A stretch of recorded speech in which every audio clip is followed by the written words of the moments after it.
Mais qu'est-ce qu'il y a? Ça va pas? Enfin. Tu es malade? Mais il fait chaud là. Tu poses trop de questions en même temps. Je suis pas bien. Et tes habits? J'ai retiré. Tu les as déjà retirés? Mais si je vais chercher de l'argent parce que je dois voyager demain. Suis-moi. Quoi? À moi? Bon. D'accord. Bon, faut partir. C'est bon. Faut mais partir. 5 000 francs, je vais faire quoi avec ça? Oh, je te dis que je suis pas bien. Pardon, je ne mange pas sur la route. Donne-moi ça là. Ça devient quoi? C'était pas comme ça au début, tu as compris. C'était pas comme ça. Oh, quand tu trouves quelqu'un qui est assis comme ça, bon. Mais c'est moi qui t'ai donné les problèmes là. C'est pas moi qui t'ai donné tes problèmes. Tu sais d'où ça vient mes problèmes? Ah, je sais pas. Tu sais pas d'où ça vient? C'est pas moi qui t'ai donné tes problèmes. Ça veut dire quoi ça? 5 000 francs. Au début là, c'était pas comme ça, hein. Faut me regarder. Est-ce que je suis même chose? Ah, je sais pas. C'est pas moi qui dois te dire ça. Oh, vraiment. J'ai parti. Mais tu dois me faire un mandat. Tu as compris? Si je suis là. Si tu es là, on va voir. Hé, tu vas voir, tu vas entendre. Il est malade, ça, je vais mourir. Aussi jeune comme ça, je vais mourir à cause d'un homme. C'est pas possible. Je dis qu'il faut rester tranquille. Reste tranquille, il ne faut pas sortir pour chercher les femmes. Madame Kaloua. Bonjour. Tu me dépasses ce matin, on dirait que tu ne m'as pas vu. Non, c'est le problème d'Abidjan. Quel problème tu as? Non, ça va pas.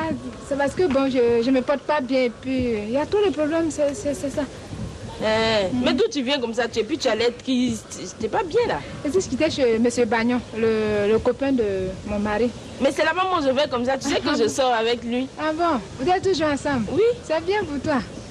Bon, je vais te laisser. Hein? Mais t'as pas l'air bien. Non, c'est le problème. Au revoir. Yako. Va, tu ne sais pas ce qui t'attend. Mon mari a le sida. Peut-être que son ami aussi a le sida. J'apprends par ta femme que tu aurais le sida. Quoi? Oui, que tu aurais le sida.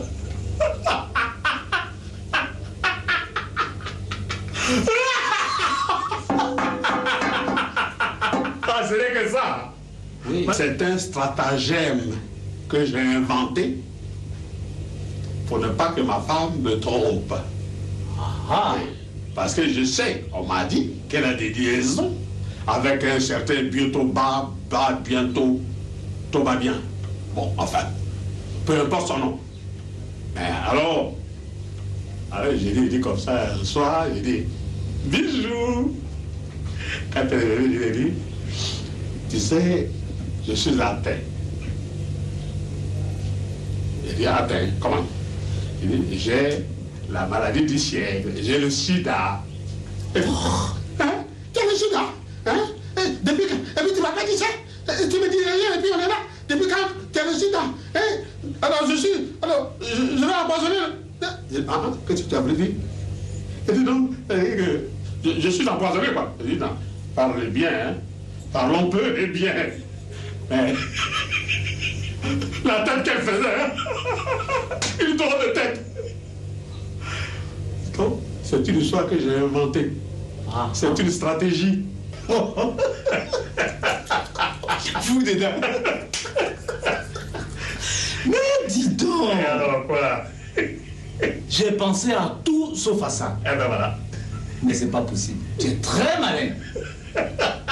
Là, tu l'as eu, hein? Comment? Mais elle est très paniquée en ce moment. Fallait me souffler ça à moi aussi. Ah ben, disons. C'est ça la surprise. Moi, je vais prendre les devants. Je vais dire ça aussi à ma femme.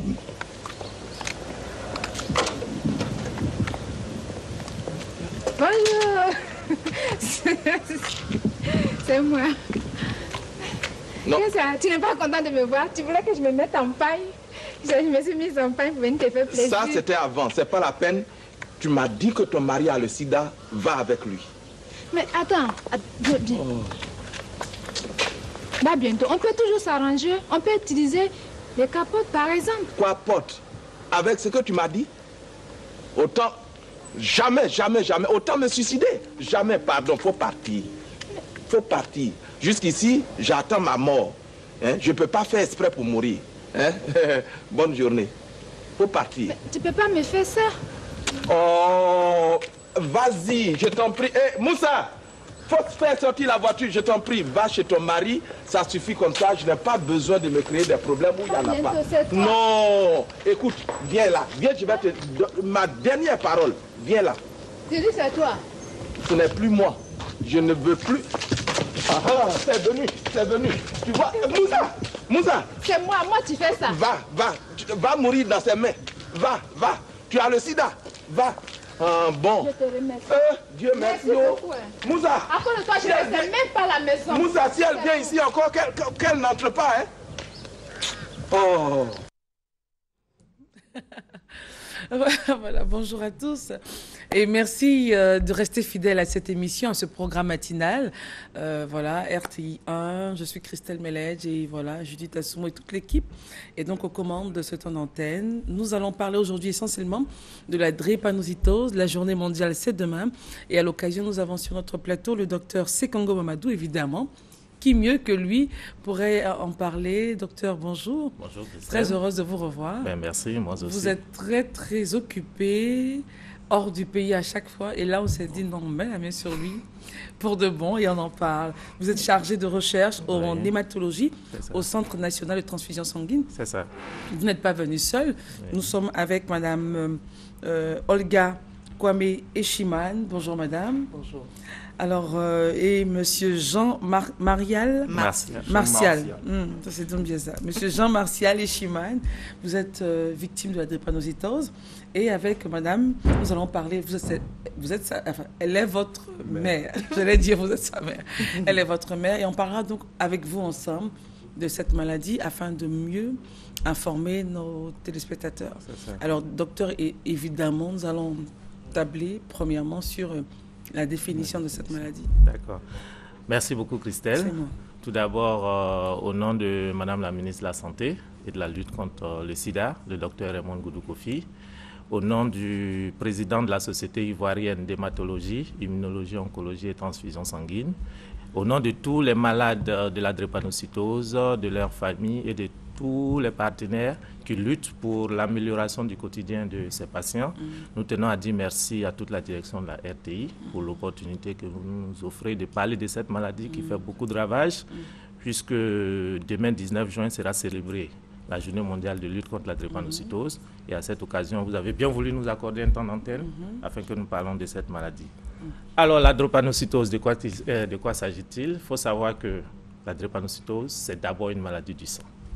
C'est une maladie qui intéresse essentiellement les globules rouges. C'est une maladie qui est héréditaire, c'est-à-dire c'est une maladie qui est transmise par les parents aux enfants. Donc, on est drépanocytaire. Du fait de son caractère héréditaire et génétique, on meurt drépanocytaire. C'est-à-dire que quand on est de la drépanocytose, on vit avec jusqu'à ce qu'on meure. C'est une maladie qui se caractérise essentiellement par une atteinte de ces globules rouges qui va donner l'anémie. Je donne une définition simple, sinon il y a la définition qui est beaucoup plus scientifique, mais il faut savoir simplement que c'est une maladie du sang. C'est une maladie qui donne l'anémie à ceux qui souffrent de cette maladie. Et elle a d'autres signes, bien sûr, dont on aura l'occasion de parler au cours de cette émission. Alors, les symptômes? Alors, les symptômes de cette maladie, tout à l'heure, je vous ai dit que c'est une maladie de l'anémie, qui donne l'anémie à ceux qui en souffrent. Au-delà de l'anémie, vous avez ce qu'on appelle les douleurs. Les douleurs, essentiellement les douleurs osseuses. C'est une maladie qui, malheureusement, passe très souvent inaperçue parce que quand elle se manifeste par ces douleurs osseuses, les parents ou le malade lui-même pensent qu'il a ce qu'on appelle le rhumatisme. Nos parents appellent ça le rhumatisme abusivement, alors que ce n'est pas du rhumatisme. Donc, vous avez les douleurs osseuses, vous avez l'anémie, vous avez plusieurs autres signes, notamment l'atteinte des organes. Là, il s'agit essentiellement des complications.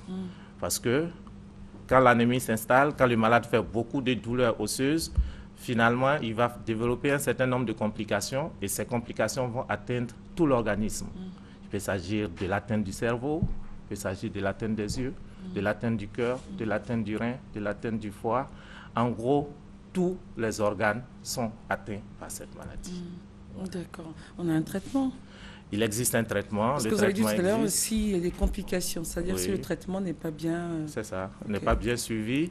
Alors, il faut savoir que même souvent, on peut bien suivre le traitement, mais cela fait partie de l'évolution normale de la maladie. Des complications surviennent à un moment donné de l'évolution du malade. Alors, les traitements de la drépanocytose, il faut les aborder sous plusieurs aspects. Il y a d'abord le traitement qu'on appelle le traitement de fond. C'est un traitement que le malade prend à vie. Dès qu'il est découvert que le malade est drépanocytaire, nous lui donnons un certain nombre de traitements et il est amené à prendre ces traitements jusqu'à ce qu'il meure.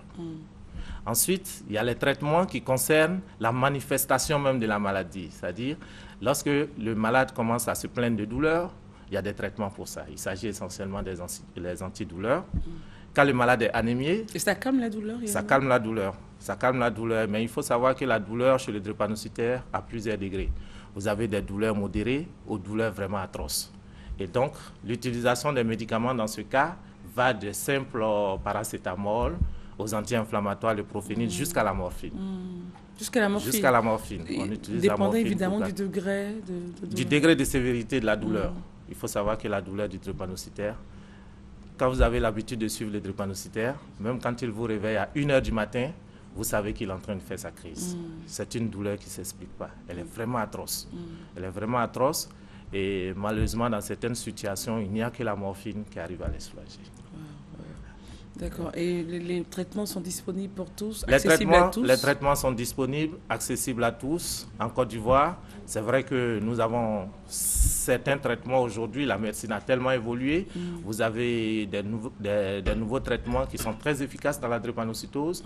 On espère bientôt les acquérir en Côte d'Ivoire. Il faut savoir également, je vous ai dit tout à l'heure que c'est une maladie génétique.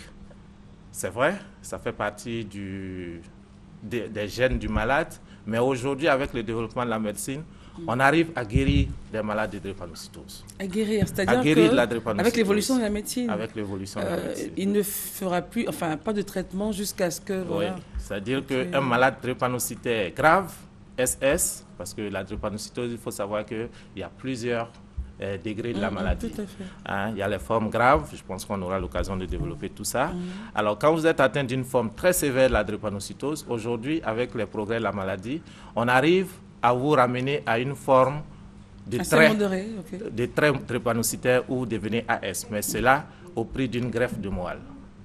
On vous fait une greffe de moelle, c'est-à-dire on regarde dans la famille un de vos parents, un de vos frères qui a les mêmes gènes que vous, qui sont identiques que vous, mais qui n'est pas drépanocytaire. Voilà, tout le monde est soumis. On regarde dans la famille, vous regardez celui qui est le plus compatible avec vous, on prend sa moelle et on vient vous greffer cette moelle-là. Et celui à qui on prend la moelle, c'est pas douloureux pour lui, il n'y a pas d'incidence sur sa santé? Douloureux parce que ça consiste à le piquer dans sa moelle osseuse, c'est une ponction, c'est une piqûre, mais il n'y a pas d'incidence sur sa santé. Il n'y a aucune incidence. Donc avec ça, on arrive à guérir? Avec ça, on arrive à guérir la drépanocytose. Mais il faut savoir, comme je l'ai dit, c'est des nouvelles techniques qui existent bien sûr depuis un certain nombre d'années dans les pays développés. Mais pas en Afrique encore? Pas en Afrique encore, mais en même temps, comme toute thérapeutique, elle a également certaines conséquences. Lesquelles? Alors, il faut savoir qu'une greffe, elle n'est pas anodine. C'est quand même un tiers de décès en cours de greffe. Donc, on essaye de peser un tiers de décès. C'est-à-dire que... De celui à qui on a pris? Non. Pas celui à qui on prend celui à qui on donne la moelle. C'est-à-dire, si vous prenez 3 malades qui sont greffés, vous allez en perdre 1. 4 oui. Un tiers, c'est 3. Quand vous prenez 3 qui sont greffés, vous en perdez 1. Au-delà du décès, vous risquez d'avoir certaines personnes qui vont rejeter la moelle qui leur a été donnée. Malgré les examens préliminaires? Bien sûr, malgré les examens préliminaires. Donc, vous avez toute une série de complications qui peuvent survenir après la greffe et tout. Mais bon, n'empêche qu'on obtient quand même des guérisons. Okay? Ça, c'est pour la greffe de moelle. Ensuite, vous avez une autre technique qu'on appelle la thérapie génique. Là, cette fois-ci, on ne prend plus un donneur de la famille. On essaye d'agir sur le gène qui n'est pas bon, parce que la drépanocytose, c'est une maladie des gènes. Donc, le gène qui est modifié, on va essayer de le ramener à son état normal. Comment? Alors, on essaie de synthétiser de nouveaux gènes au laboratoire et on vient l'injecter dans la moelle du patient pour essayer de reconstituer son patrimoine génétique. Et ça marche? Ça marche. Pour l'instant, il n'y a pas beaucoup de patients qui ont bénéficié de cette technique, mais les premiers cas qui ont été faits, les résultats sont très promoteurs. Évidemment, ce n'est pas en Afrique, c'est ça? Malheureusement, non. Malheureusement, non. Et mais quand est-ce que l'Afrique peut espérer avoir écoutez, vous savez, déjà nous ambitionnons à l'émergence en 2020. Tout à fait. Il ne faut pas désespérer de l'Afrique. Il faut savoir qu'il y a beaucoup de compétences en Afrique, notamment en Côte d'Ivoire. Qu'est-ce qu'il faut pour que cette technologie, ces avancées-là puissent être en Côte d'Ivoire? Mais déjà, il faut mettre l'accent sur la recherche. Okay. Très important. Il faut faire la promotion de la recherche. Il faut savoir qu'aujourd'hui, les greffes de moelle, même en Europe, on n'utilise plus des donneurs identiques, c'est-à-dire un parent qui est identique. Non, on utilise ce qu'on appelle le sang du cordon ombilical. Et aujourd'hui, on sait qu'il y a beaucoup de naissances en Afrique. Et le sang du cordon ombilical de la femme... Comment ça se passe, cette technique du sang du cordon ombilical? Oui, c'est des techniques de greffe, c'est du sang, parce qu'il faut savoir que le sang du cordon ombilical est très riche en cellules qui produisent les cellules du sang. On appelle ça les cellules souches. Donc, ça se passe comment, pour mieux comprendre? Alors, pour mieux comprendre, quand on prend du sang du cordon ombilical, ce sang est testé au laboratoire. On va rechercher, c'est-à-dire quand on coupe au moment de l'accouchement. Okay. Au moment de l'accouchement, quand on sectionne le cordon ombilical, le sang qui se trouve au travers du cordon ombilical est prélevé. Ce sang est prélevé, envoyé au laboratoire. Alors, ce sang sera analysé sur des machines très sophistiquées qui vont rechercher les cellules les plus jeunes, qui vont aboutir à la production de globules rouges, etc. Okay? Et quand on analyse ce sang, quand on constate que la quantité de cellules qu'il faut pour produire normalement des globules rouges est bon, ce sang est recueilli, conservé dans une banque de sang, et quand on a un donneur en a besoin, c'est comme une transfusion. Il faut savoir que la greffe de moelle, c'est une transfusion. Et voilà, ça marche, je veux dire que... Ça marche très bien. Sans effets secondaires? Non, les effets secondaires existent, mais qui sont gérables. C'est gérable. C'est gérable. Les effets secondaires, il faut savoir que les effets d'une greffe de moelle avec du sang, enfin d'une greffe avec du sang de cordon, sont modérés par rapport à la moelle osseuse même. Par rapport à la moelle osseuse. Voilà pourquoi ces techniques sont très développées en Europe actuellement. Alors, docteur, merci de vous rester toujours en notre compagnie. Et pour ceux qui viennent à peine de nous prendre en marche, demain, c'est la journée mondiale de lutte contre la drépanocytose. Nous sommes en train d'en parler avec le docteur Mamadou Sekongo, qui est chargé de recherche au Centre national de transfusion sanguine. Et nous avons évidemment sur ce plateau, je vous l'ai dit à l'entame, un invité témoin, Madame Eshiman Olga Kwame, et Monsieur Jean-Marial Eshiman. Alors, Jean-Marial, Martial, oh my God, pourquoi je dis, mon assistant a marqué... Martial, excusez-moi. Martial est le fils donc de Madame Eshiman. Avant justement de prendre ce témoignage-là, Judith Assoumou, c'est comme vous voulez.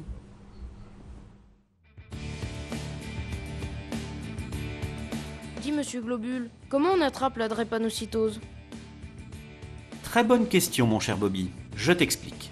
La drépanocytose est une maladie avec laquelle on naît. Ce n'est pas une maladie qu'on attrape comme la varicelle. Et ce n'est donc pas une maladie contagieuse. C'est une maladie héréditaire, transmise par le père et par la mère. Prenons exemple sur toi, Bobby. Nous verrons ensuite le cas de Lily, puis celui de Francesco. Bobby est drépanocytaire SS, car le papa de Bobby est AS et la maman de Bobby est AS. Les parents de Bobby peuvent avoir un enfant SS, car il héritera du S de son papa et du S de sa maman. Les parents de Bobby peuvent aussi avoir un enfant AA, car il héritera du A de son papa et du A de sa maman. C'est le cas de Léa. Les parents de Bobby peuvent aussi avoir un enfant AS, car il héritera du A de son papa et du S de sa maman. C'est le cas de Tommy. Les parents de Bobby peuvent aussi avoir un enfant AS, car il héritera du A de sa maman et du S de son papa. Lily est drépanocytaire SC, car le papa de Lily est AC et la maman de Lily est AS. Et Lily a hérité du trait drépanocytaire de sa maman et du C de son papa. Les parents de Lily peuvent avoir un enfant SC, car il héritera du S de sa maman et du C de son papa. C'est le cas de Lily. Les parents de Lily peuvent aussi avoir un enfant AA, car il héritera du A de son papa et du A de sa maman. C'est le cas de Jenny. Les parents de Lily peuvent aussi avoir un enfant AC, car il héritera du A de sa maman et du C de son papa. C'est le cas d'Alex. Les parents de Lily peuvent aussi avoir un enfant AS, car il héritera du A de son papa et du S de sa maman. Francesco est drépanocytaire S bêta-thal, car le papa de Francesco est AS et la maman de Francesco est A bêta-thal. Et Francesco a hérité du trait drépanocytaire de son papa et du bêta-thal de sa maman. Les parents de Francesco peuvent avoir un enfant S bêta-thal, car il héritera du S de son papa et du bêta-thal de sa maman. C'est le cas de Francesco. Les parents de Francesco peuvent aussi avoir un enfant AA, car il héritera du A de son papa et du A de sa maman. C'est le cas de Maria. Les parents de Francesco peuvent aussi avoir un enfant A bêta-thal, car il héritera du A de son papa et du bêta-thal de sa maman. C'est le cas de Luigi. Les parents de Francesco peuvent aussi avoir un enfant AS, car il héritera du S de son papa et du A de sa maman. Voilà, je pense que la chose est expliquée de façon simple et on comprend exactement comment se font évidemment le mode de transmission de la maladie. C'est ça. Alors, Madame Kwame, bonjour. Bonjour. Expliquez-nous un peu comment tout ça a démarré. Alors, vous êtes vous-même, vous êtes AS et votre époux est AS. AS. Alors, avant la naissance évidemment de Martial, quand vous êtes rendu compte que vous étiez AS, que votre conjoint était aussi dans le même registre que vous, comment avez-vous réagi? Est-ce que vous aviez pensé déjà à la maladie? Non, faut-il encore que je sache que j'étais AS. Okay. Donc, je ne sais pas. Alors, donc, par voie de conséquence, je ne sais pas l'effet. L'effet, ok. La drépanocytose de la maladie. Voilà, je connais mal la maladie et encore moins l'union des deux AS. Parce que vous n'êtes pas malade? Non, j'ai des traits. Des traits, des gènes? Voilà. Okay. Mon époux aussi. Et nous deux, bon, on est ignorants de la chose. Voilà. Donc, voilà, on s'est mariés, on a eu un enfant qu'on a désiré longtemps d'ailleurs après mariage. Donc, bon, c'était le plus simplement. C'est au constat, c'est quand l'enfant est né que nous avions su, peut-être 3 mois après naissance. La grossesse s'est bien déroulée? Oui, tout s'est très bien déroulé. L'accouchement et tout? Tout. Et justement, vous avez constaté les premières réactions, les premiers signes quand et comment? Après 3 ou 4 mois de naissance, il pleurait beaucoup. Il avait ce qu'on appelle, dans leur jargon, les symptômes pieds-mains, c'est-à-dire les mains qui s'enflent, enfin les extrémités qui s'enflent. Je ne savais pas trop ce que c'était, bon, vraiment. Et puis, on pensait à tout sauf à ça. Comme le docteur a dit, abusivement, on pense à ce qu'on appelle le rhumatisme. Il est né en mai. Donc, vous voyez... La saison des pluies et tout. Donc, on s'est dit, bon, c'est pour des vieilles personnes, qu'est-ce qui se passe? Et c'est vraiment accidentellement chez des amis que nous avons plus ou moins entendu ça. Et puis, bon, ben, moi, je me suis intéressée. Elle est à l'hôpital. Et voilà, et c'est comme ça que nous avons su. Et quelle était la réaction quand vous avez su que l'enfant faisait la maladie due au gène des deux parents? Ah, ça, c'est un grand choc. Hein. Ouais. Non, j'ai eu un grand choc, mais que j'ai surmonté immédiatement parce que c'est mon fils et c'est votre époux. Et puis j'ai cherché. Donc, vous avez cherché un enfant? Voilà. C'est vraiment un enfant désiré, donc je ne l'ai pas eu très jeune non plus. Donc là, vraiment... Il fallait gérer cela. Voilà. J'avoue que c'est pas facile. Et comment vous avez justement surmonté? Parce que là, on le dit de façon simple, mais ça ne devrait pas être évident pour vous. Ah, ça, je ne vous dis pas. Découvrir que... et à ce moment, on se dit, mais est-ce que j'aurais dû... Est-ce que ce genre de questions de... Ben, toutes ces questions-là, non, il ne faut pas qu'on se blague ici. Hein. C'est des questions qu'on se pose, c'est du réel. Oui. Est-ce que j'aurais dû l'épouser? Voilà, tout ça se mélange. On a toutes ces questions-là. On se pose toutes les questions. Non, ne vous limitez pas. Alors, est-ce qu'il faut que je continue? Est-ce qu'il faut que j'arrête? Etc. Tout ça vient. Et puis après, on et vous en parlez avec lui? Lui aussi se pose les mêmes questions? Mon mari, le pauvre, il a été choqué. Ouais. Voilà. Et il est choqué, il ne sait pas trop comment ça se passe, le pauvre. Vraiment, c'était dur. Donc, il faut que je joue l'équilibriste. Voilà. Donc, j'ai mon fils que j'ai désiré, qui est dans cette situation. Comment surmonter?